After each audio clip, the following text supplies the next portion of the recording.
laundry drying.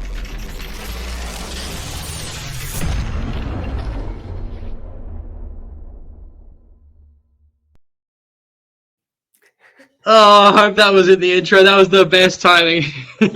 I'm Luca Duck. This is your preview team from Blue Tinted Glasses, the best Leicester City internet channel on the internet. We're off to a flying start, Duck. How are you, my brother? I'm doing good. The laundry's drying in the living room.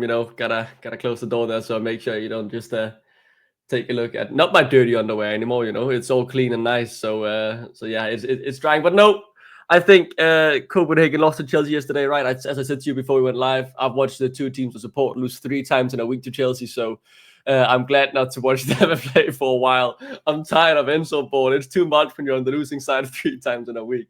But I mean, I'm feeling slightly optimistic for Leicester, right? And I think after that, regardless of the result, at the very least, as an international break to forget about the struggles of Leicester and Denmark playing a very interesting quarterfinal in the Nations League against Portugal. I think, yeah, that'll be a banger.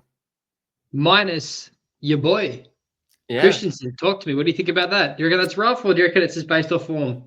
I mean, the funny thing about this, VK is out, Vestergaard is in. But I think it just kind of shows the position we're in terms of, for fullbacks, we have a lot of informed fullbacks. Patrick Dorgu is definitely the number 1 left back for Denmark right now, who just signed for United and has, outside of the red card game, been very good for them, I want to say. Won a penalty yesterday. And I think in the centre-back position, a few of our star players are injured. So, we've called up an 18-year-old guy from the Danish league. So it's no surprise that Vestergaard keeps his spot. But I think if you merely look on performances, Vestergaard keeping his spot is a bigger shock to me than Christiansen losing his. But it's all in terms of the depth, right? And how many options you have. Very interesting, mate. Well, let's get into it. So this is the United preview against Leicester City. I can't wait to lose for, what is it, a 5th time potentially this season, Duck? Like, fuck's sakes, man. Nah, I think it's the 4th, it's 4th right? Or 5th. 2 times in the Cup. No, yeah, 2 times in the Cup and 1 time in the league so far. So it's a 4th fixture against them. First one at home, though. We've had 3 away. This will be our first at home. Oh, I'm not looking forward to... Oh, I kind of am, actually, to be honest with you. I'm a bit more optimistic, but I had these thoughts, and I started making this slide before the Real Sociedad game, which we're going to touch on later, but who you can see United have no hope of making Europa League football, so it is do or die in the Conference League for them if they have any hope of playing European football next season, which is paramount for the players and the wages they have, as rich a club as they are, and their ambitions of building a massive circus, which I actually am not against, by the way. I think that kind of looks cool. They could be catastrophic for them financially. But this is their game that against Arsenal. As you can see, you can expect them to have little possession against a team of Arsenal's caliber. But what's interesting is they had 10 shots, 6 on target, and the Real Sociedad stats are quite similar as well, for a lot of shots and some on target, most on target.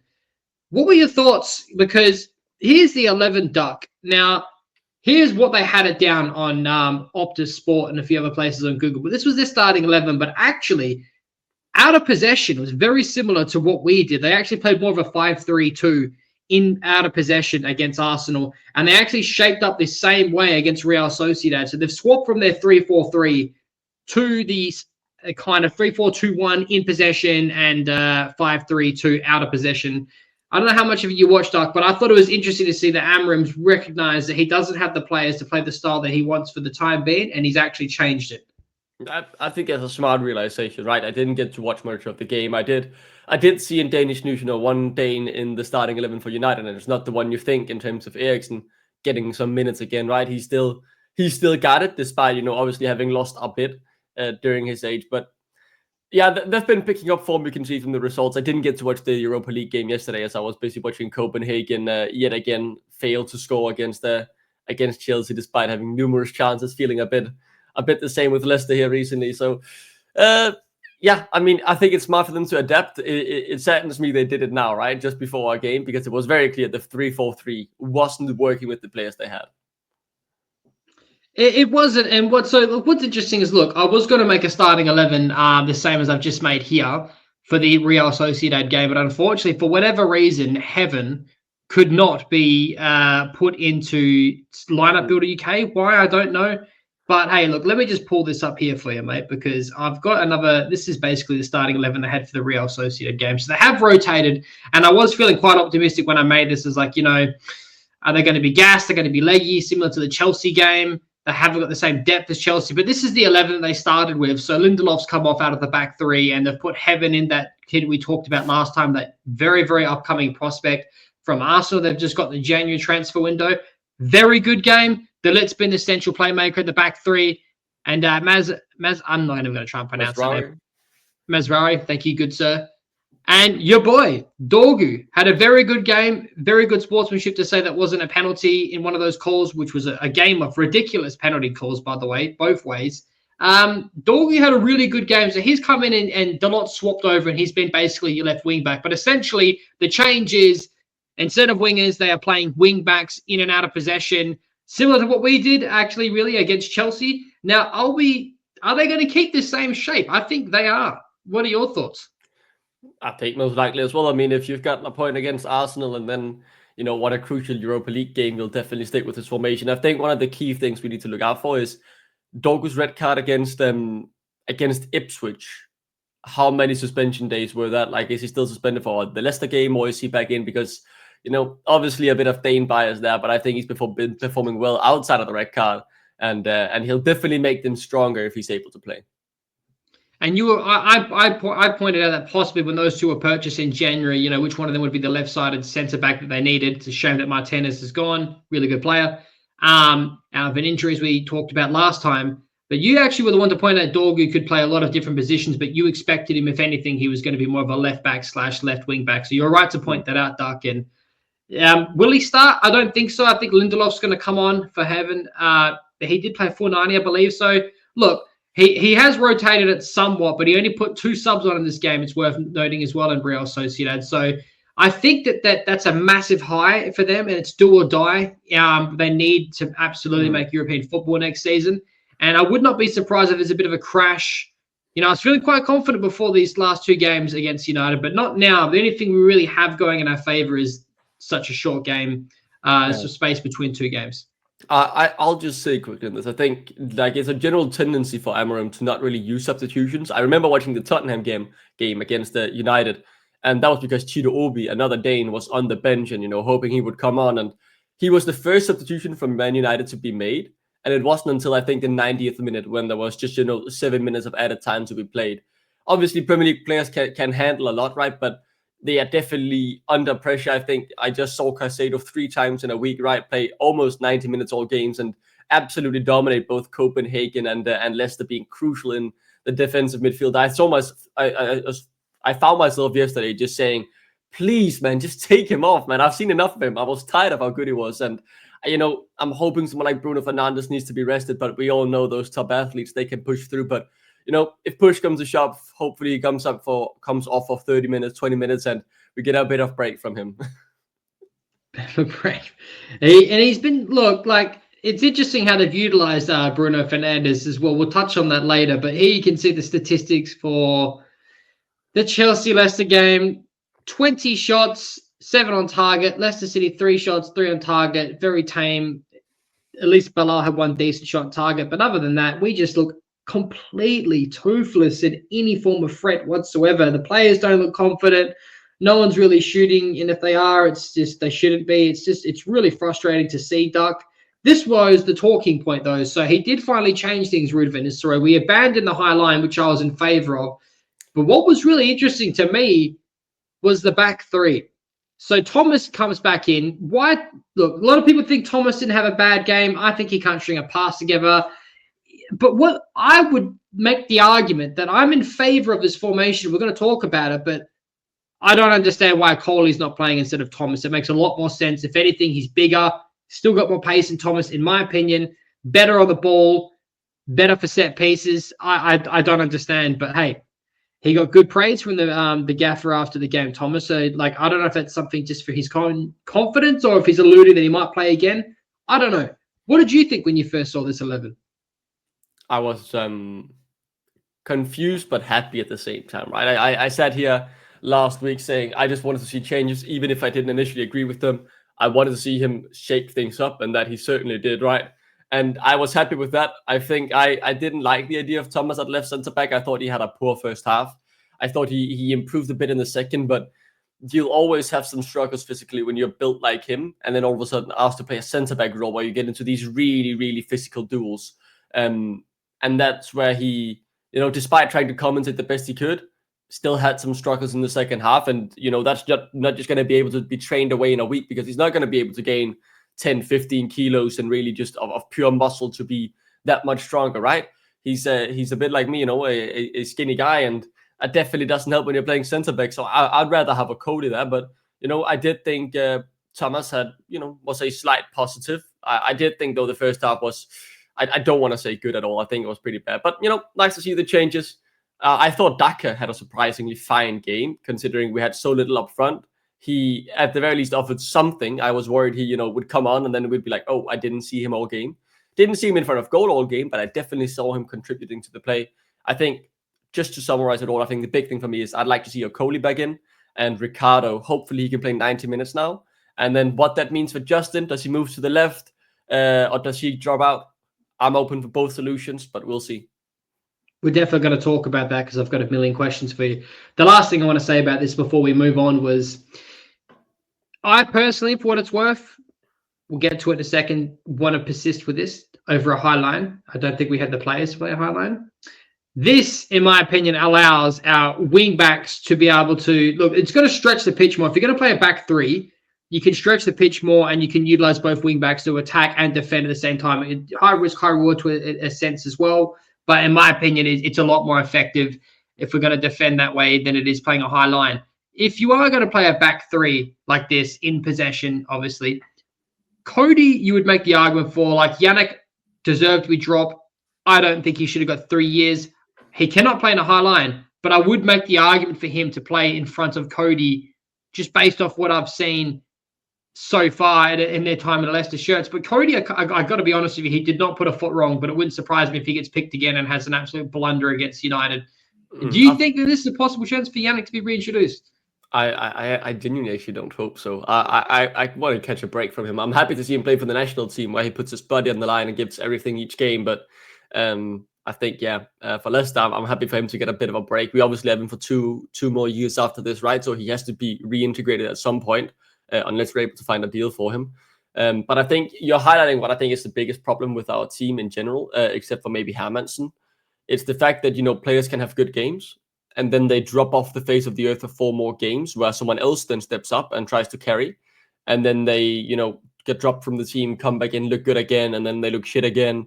Like, Connor Cody, brilliant in the first few games on the road, then dropped 3-4 stingers before being benched. And now that he's come back, he had a good first game. Will that continue? And I think, it's one of the main highlights I think we have on our team, the consistency of performances. We are there is too far between the Premier League quality performances, because pretty much all of these players have Premier League quality in them. They just show it far too rarely, most of them at the very least. I got to be honest with you. The only thing I disagree with you today is Daka. I don't think he ever shows any scrap of Premier League quality. I keep trying to say give him a chance because I want to run Vardy into the ground. But at this point, he didn't do much for me. Like, he ran around the ground a bunch and that was it. Had a poor touch, had no link-up play.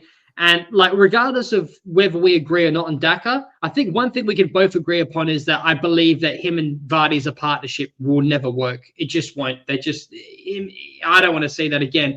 I would make the case, to be honest with you, instead of, if you're going to play this formation, I would drop Daka and put Mavididi closer up top with Vardy, in my opinion. I mean, I'd like to see away from Mavididi to come on. I'm open for Daka Vardy one more time, right? I think you're going away at Stamford Bridge, a very position-heavy team. It will always be hard. I've been really impressed, actually, defensively speaking, with Chelsea centre-backs. One thing is watching them one game here and there. I've seen them 3 times in a week now, and they are tough to beat and break down, really. Copenhagen were better than we were at it, way better, in my opinion. And even they really struggled because the physicality of them was just so high. I'm surprised at how good they were, I'll be honest. And the depth they have in that squad as well is just insane. I'm open to seeing Vardy Daka one more time, but, they have only had 1 game. But if 3 games from now we're sitting and talking about the same issue and they still haven't worked, obviously drop them, right? Yeah, 100%. Well, this is what I was looking at and just thinking to myself before the Real Sociedad game, but there's a very good chance this might be a permanent change for for Ruben. I actually think that they might keep playing the same way, which is going to be interesting to see how we match up against each other if we do the same thing. Do you think that he's going to revert back to the 3-4-3, or do you think, and if you're a United supporter and you're watching this, please let us know in the comments below what you think. But in my opinion, I think this is a permanent change for United, don't you think, Doug?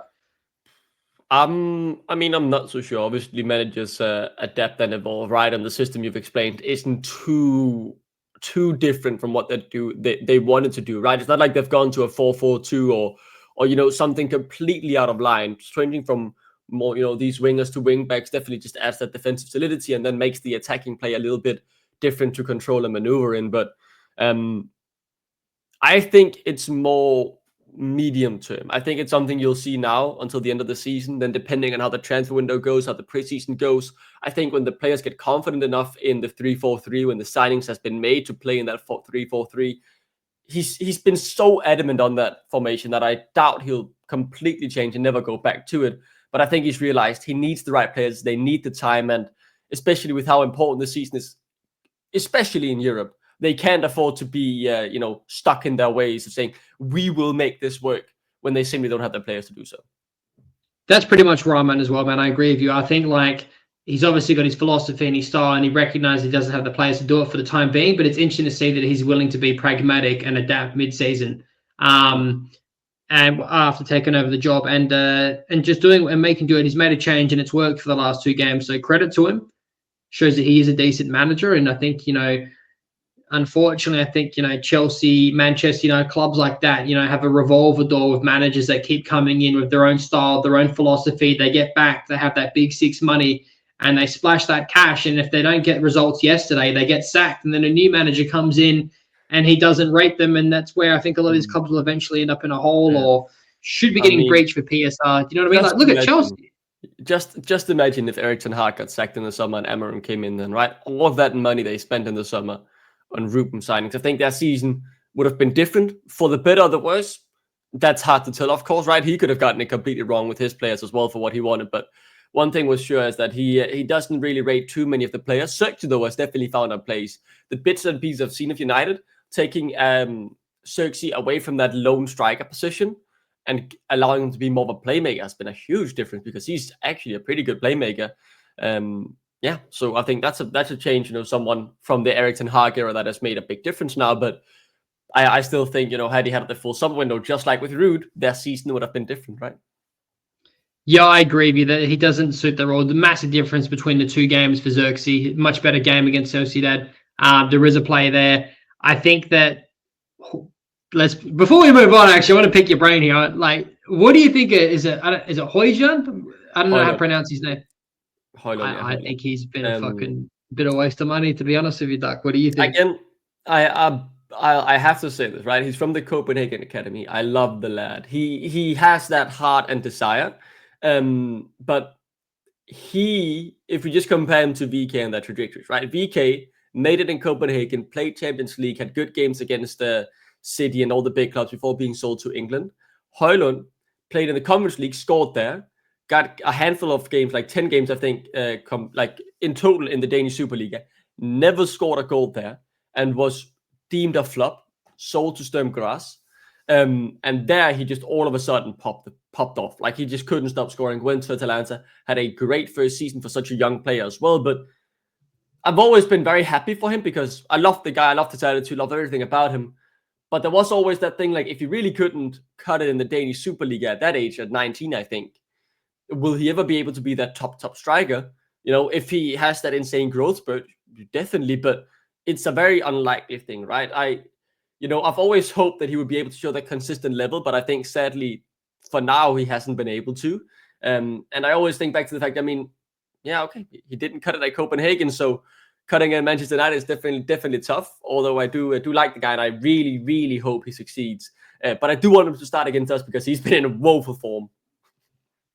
He's been bad. He's been in poor form. He's been someone horrible. I think is very, very dangerous though, and I definitely like his Garnacho from Manchester. I definitely think there's a player there. So sadly, yes, he's a bit of a twat though. We talked about this a little bit earlier. He is a bit of a twat. You can see him here in Bruno Fernandes. What are your thoughts? Do you think they're going to be leggy for this game? Do you think there's going to be like an adrenaline dump? You've got really nothing to play for in the league anymore. Rest a few players. I'd be interested to see how strong they go against this. Can we capitalize on this? They've got to be on a high regardless of how leggy they are. They've got to be fucking feeling pretty confident and happy of possibly the formation change. Do you think this is going to play into our favor at all, Duck, or do you think that I'm just reaching here and scraping the barrel? I will be furious if it comes after the game and we look like we didn't want it as much as them. We need to want this game more than them, right? Because their season, they're not going to get relegated. They're not going to get Europe from the league. They have one trophy on their mind, and that's the Europa League, to get into the Champions League, get that huge money, and help the club. So we need to be showing up with this game ready to die for it, and I doubt they will, because this is not their top tier focus. They're going to Leicester. It's an easy team. And I mean, they're definitely going to have quality. They're definitely going to be dangerous, but I want to see us put in 10 times more of a fight than they will put out there, because this is a crucial fixture for us. And if that doesn't happen, well, I mean, I'll be mighty disappointed. Yeah, get me in that locker room. I want to hype the boys up. I want to spit a mean speech, get them G'd up before the game. Call and then just talk to the boys. Yeah, Leicester City, if you are watching this and there's anyone from the club, please get me a flight to Leicester City, and I will secure us staying in the promised land of the Premier League with my brutal motivation. 100%, please. Okay, moving on. What you'll say to the players. I don't, you know what, to be honest with you, half of them probably won't like it. They'll probably be like, who the fuck's this chunky Australian talking mad shit in a fucking angry voice, really loud? I can't even understand what he's saying. It would be like when Arsenal got the camera guy on to give the motivational speech before the game. I think you'd do a good job at it, Luke. I think you'll make them proud. That was awesome, dude. I love shit like that. People need, I'll bring my dog in, the fucking slip on my boat. Bring Vestergaard's dog in for the motivational speech. Bring Yannick's dog in. Okay. Ruud van Nistelrooy, will he keep the same shape? Will we stick to what we just did in the last game? As Anil did a really good job with the analysis, he pointed out that we actually went quite similar to the last formation that we had last season under Enzo. You had Ricardo and Winks playing together in the double pivot. You had people getting involved and pushing up more in attack. Be interesting to see, particularly, it all hinges on Ricardo Pereira and whether he starts. You said hopefully he gets 90 minutes. I'm kind of hoping he plays about 60 and then gets subbed off. I don't want to risk him. We've got a international break, which is coming at a perfect time, in my opinion, because I was talking formations and stuff like this the other day, all hinged on Ricardo Pereira coming back soon before he came back with Manny. And he said, look, I think, to be honest with you, you're being a bit unrealistic with the time frame of him being able to be integrated into the team again and get back to match fitness. But I don't think we knew about the international break at the time, and we weren't even discussing it. So this is perfect for Ricardo Pereira. If he can get 60 minutes in, I would like, if we're going to keep the same shape, in my opinion, we either put him JJ on the left, or, to be honest with you, I think we just keep Ricardo Pereira in the double pivot alongside either Winks or Ndidi, in my opinion. We're going to get into formation a little bit, but I know I just went all over the place there, Duck, but would you keep playing a back five? Do you think it's a lot better than a high line? In my opinion, yes. Yes, I'd stick with the back five, and then I think, how can we be better offensively from that position? Because we've been so much about, the goals we've conceded and blah, blah, blah. I think we need to consider, how do we get it in the back of the net, right? Like, what needs to happen there? And I think, someone like Ricardo, potentially for Buba Samari, I'd be open to try that. I'm still at that point, these games are so crucial, and what we've done so far doesn't work. I think you have something here that could work, but needs a few slight tweaks, maybe a bit of different personnel than different positions, but I just want to see a goal. So yeah, I think either Ricky on the right back or right wing back, rather, if it's a 5-back, right, and or in the double pivot. I'll be open for both options, and what that means for Justin, I'm open for him playing on the left, and I'm open for him going on the bench. Again, I'm open for pretty much anything at this point. Oh, I'm kind of with you, to be honest with you. Here we are, Ricky P. We just talked about it. Is he a potential lifeline? In my opinion, yes. I think that he is good enough to be obviously a double pivot. We've been very poor defensively in those two spots. The only one is, indeed, if he has a good game, Samari, I'm finished with. He needs dropping. Winks plays so much better, as again, Anil pointed out in a very good analysis show. If you haven't seen it, please go and watch it on the channel. He puts a lot of effort into it. And so does Doug, to join him for most of them. Yeah, Ricky P, Yeah, I've got but Ricky P though, like he can play that double. He gets the best out of Winks. He can drop back and defend. He's incredibly gifted on the ball. He can play multiple positions. In my opinion, we need to keep him there. I don't think he has the pace he once was. If we're going to expect him to be like, let's say, an earlier season role with JJ, you can make the argument. And again, I vehemently disagree if he's been benching, but for what it's worth, Cooper, I think, believe that he was not fast enough to be able to join in the attack and also track back. So with all the injuries and age catching up to him, it's safer, in my opinion, to play him in the double pivot than it is as a right wing back. What are your thoughts?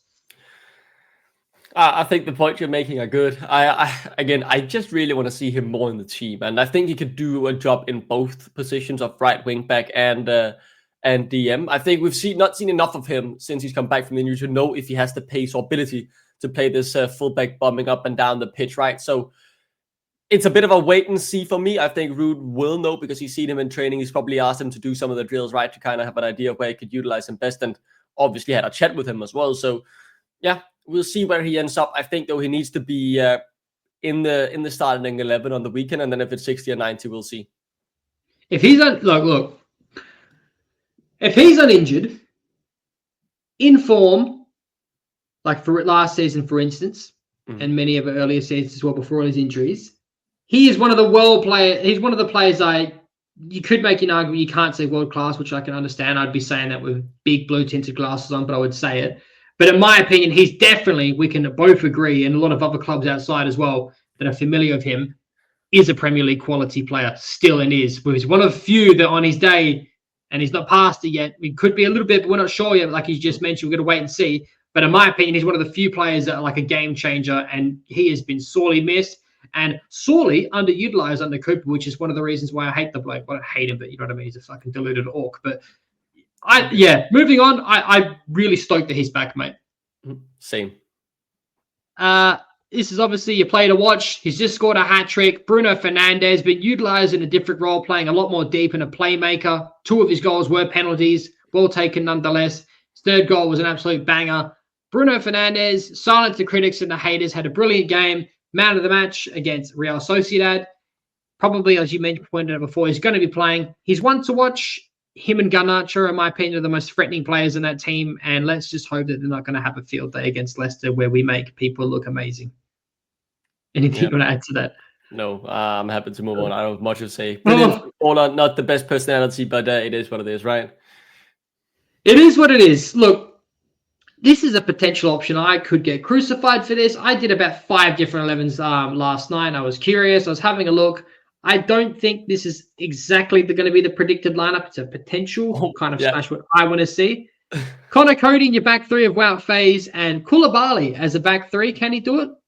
Probably not. Probably stupid. Maybe I should have put a Coley there. To be honest with you, I really nearly put a Coley there and then put a Koulibaly as a left wing back, and I'm kind of wishing now that I did.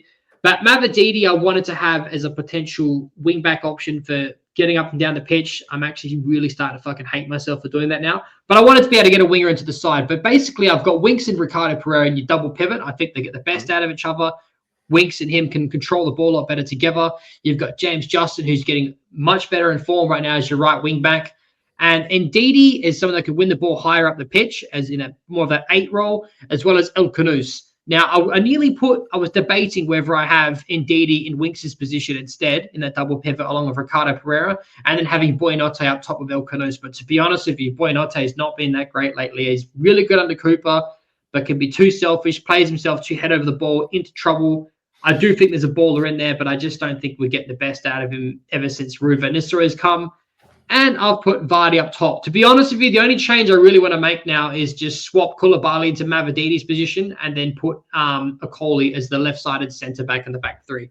That, in my opinion, is a decent 11 to move forward with. What are your thoughts? Don't crucify me, lad. You've been absolutely cooking here, man, and I don't know if I like it or not. I think it has a better chance of scoring goals, but I also think it has a good chance of conceding 15. I mean, we'll probably lose 15-2 with that lineup. I don't know, man. I think it's maybe a bit too much. I see you're a big Wakes fan. I like the idea of Mavididi coming back in, but I don't think he will in the 5-back, even though his defensive work rate has improved. It's not good enough for me to put faith in him being a left wing back. Definitely not. I'd rather, if anything, see him, take Daka's position up front or, a different role in the attacking system, right? I do like the Ricardo idea. And I mean, I think you have some players in there who needs to be starting, right? Your Ndidi's. I kind of want to say Justin as well, to be honest, with his recent form. But yeah, I always love to see your potential starting 11 because I don't know if you've been doing something crazy the night before, but they're always interesting to look at. And I'm gonna be honest, if this became reality, I would watch the game very closely because I think it would be either like genius, brilliant, or absolutely bubonic. That is the most politician answer you've ever given me. Your 11s are very interesting. That's a nice way of saying, Luke, what are you smoking? You son of a bitch. Okay, let it be clear to everyone that's looking at this right now that I recognize my fuck up and the error of my ways. I was having different things, but definitely let it be known that I want everything to stay the same, but I want Koulibaly as your left wing back and Akoli as your left-sided centre back. Is that still retarded? Probably. Don't listen to me. I'm not a manager. I'm just an Australian guy that loves Leicester. We're family from there. Okay. This is my closing thoughts. Leicester need to be aggressive from the get-go and get a return for our famed first initial 18-minute good spell where we play good for about 10 to 15 minutes before we concede. It lasted a lot longer against Chelsea, but I'm sick of saying, and how many times have we been sitting there, Duck, doing a watch along and being like, oh, we look good, and then get fuck all from it. No matter what stage of the game played, Ricardo should absolutely be inverting in the double pivot. That's my excellent spelling check right there. And players need to get involved more in attack because too many times, and this is why I kind of like the wingback idea, if it's utilized correctly, we have some kind of transition of ball or a counter, and maybe we have like a 2 against 5 of their defenders. It just never works. People need to have confidence in the build-up in our attack. Sure, that leaves us open and more exposed. Should we get hit back or transition ourselves? But at this rate, if we're shipping goals anyway, we need to at least be threatening of something because the last time we got relegated, we were at least scoring goals. This season, we're just fucking shit everywhere. What are your thoughts, Doug? I believe that we will score a goal this week. I can feel it.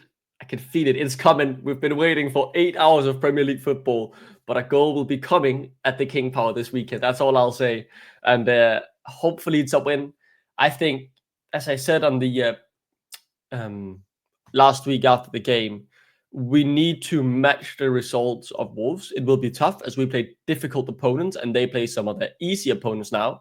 But a 6-point difference will be enough to work with when we come into the last 5 games and we're playing them, Ipswich and Southampton, right? So it's going to be very tough as we're having, hard games all the way up until the Wolves fixture, but we need to get some points on the board. And this is definitely the easiest one of those. We've got a United that, has started to pick up form, but focusing on the Europa League at home, we have to get a win here.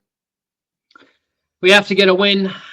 I agree with everything you said, mate. I'm kind of confident we're finally going to see a goal as well, particularly if we have Ricardo Pereira in the team. We'll keep up this new formation and build upon it.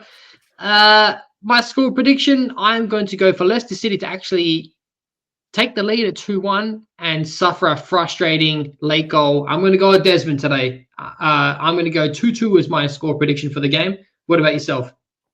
Yeah, are we going to have that clean sheet? If Højlund starts, maybe we do. I'm gonna say, you know what? Screw it. This is the week something needs to go our way. I'm gonna say 2-0, and we're gonna get 2 shithouse goals. It's gonna be like someone either cut a Cody from a corner or bundled over the line or something stupid. But we'll get a few goals, and we'll finally win a game of football. And we'll be celebrating like we've won the Champions League, Europa League, and World Cup at the same time, running up and down the King Power.